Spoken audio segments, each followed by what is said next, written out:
నమస్కారం. ప్రస్తుతం మీరు చూస్తున్న ఈ ప్రపంచం అసలు లేనే లేదని చెబితే మీరు నమ్ముతారా? అవును, మీరు విన్నది నిజమే. ఈ అనంతమైన గెలాక్సీలు, కోట్లాది నక్షత్రాలు, చివరికి మీరు, ఇదంతా ఒకప్పుడు ఒక చిన్న ఆవగింజ కంటే కోటి రెట్లు చిన్న బిందువులో ఇమిడి ఉన్నాయి. కానీ అసలైన మిస్టరీ అది కాదు.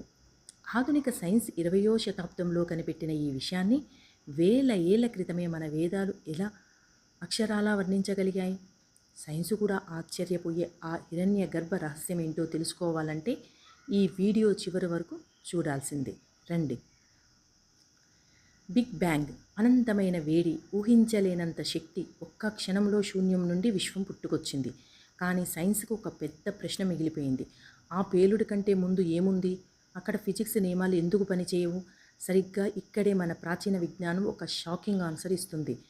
మన వాళ్ళు దాన్ని హిరణ్య గర్భ అన్నారు. అంటే ద గోల్డెన్ ఎంబ్రియో. అది వెలుగుతో నిండిన ఒక అండం. కానీ ఇది మామూలు గుడ్డు కాదు. ఇది మొత్తం విశ్వానికి సరిపడ డేటాను దాచుకున్న ఒక కాస్మిక్ విత్తనం. ఇప్పుడు గమనించండి. బిగ్ బ్యాంగ్ థియరీ ప్రకారం విశ్వం నిరంతరం విస్తరిస్తోంది. దీన్నే ఎడ్విన్ హబుల్ రెడ్ షిఫ్ట్ ద్వారా నిరూపించారు. ఇప్పుడు వేదాల్లో ఈ పదాన్ని చూడండి, బ్రహ్మాండం. ఇక్కడ బృహ్ అంటే సంస్కృతంలో విస్తరించడం లేదా పెరగడం అని అర్థం. అండం అంటే మీకు తెలిసిందే గుడ్డు అని. టెలిస్కోపులు లేని ఆ కాలంలోనే మన విశ్వం నిరంతరం పెరుగుతుందని మన వాళ్ళు ఆ పేరు ఎలా పెట్టగలిగారు? ఇది కేవలం యాదృచ్ఛికమా, లేక మన ఋషులు క్వాంటం ఫిజిక్స్ను ముందే చదివేశారా? నాసదీయ సూక్తం ఏం చెప్తుందంటే, సృష్టికి ముందు మృత్యువు లేదు, అమరత్వమూ లేదు, కేవలం ఒకే ఒక శక్తి, వన్ ఎనర్జీ తనలో తాను శ్వాసిస్తుంది. స్టీఫెన్ హాకింగ్ చెప్పిన సింగులారిటీకి ఈ శ్లోకానికి ఉన్న పోలిక చూస్తే మీ ఒళ్ళు గగురు పొడుస్తుంది. అంటే సైన్స్ ఇవాళ దేన్నైతే ఎనర్జీ అంటుందో దాన్నే మన వాళ్ళు పరాశక్తి అన్నారు.